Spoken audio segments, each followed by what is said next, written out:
First మనం smoking and drinking గురించి మాట్లాడుకుందాం. అంటే వీటి వల్ల ఏమన్నా ఫ్యూచర్ లో ఎఫెక్ట్ అయ్యే ఛాన్సెస్ ఉన్నాయా?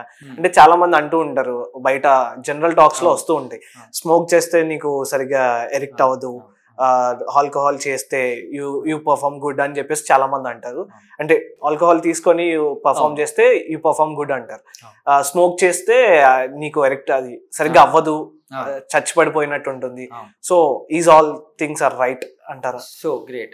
ఇది కొద్దిగా మనం క్లారిటీ ఏంటి అంటే, కొంతమంది ఆల్కహాల్కి అడిక్ట్ అయిన తర్వాత సిగరెట్ తాగి సెక్స్కి వెళ్ళే వాళ్ళు ఉంటారు. ఈవెన్ ఆల్కహాల్ తీసుకొని సెక్షువల్ యాక్ట్కి వెళ్ళే వాళ్ళు ఉంటారు. అందుకని ఇది ఒక రివార్డ్ పాయింట్. ఆల్కహాల్ తీసుకుంటే వాళ్ళ ఇన్హిబిషన్స్ అన్నీ పోయి ఎరెక్షన్స్ బాగా వస్తాయని ఒక థాట్. ఇది లాంగ్ టర్మ్గా వెళ్తే ఏమవుతుందంటే, నిజంగానే ఈ ఆల్కహాల్ సెక్షువల్ లైఫ్ని దెబ్బతీస్తుంది. So regular consumption of alcohol leads to erectile dysfunction.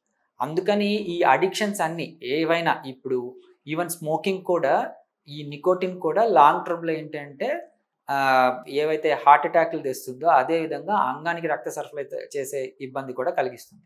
అందుకని స్మోకింగ్ కానీ అడిక్షన్స్ కానీ అవాయిడ్ చేయమని చెప్తాం.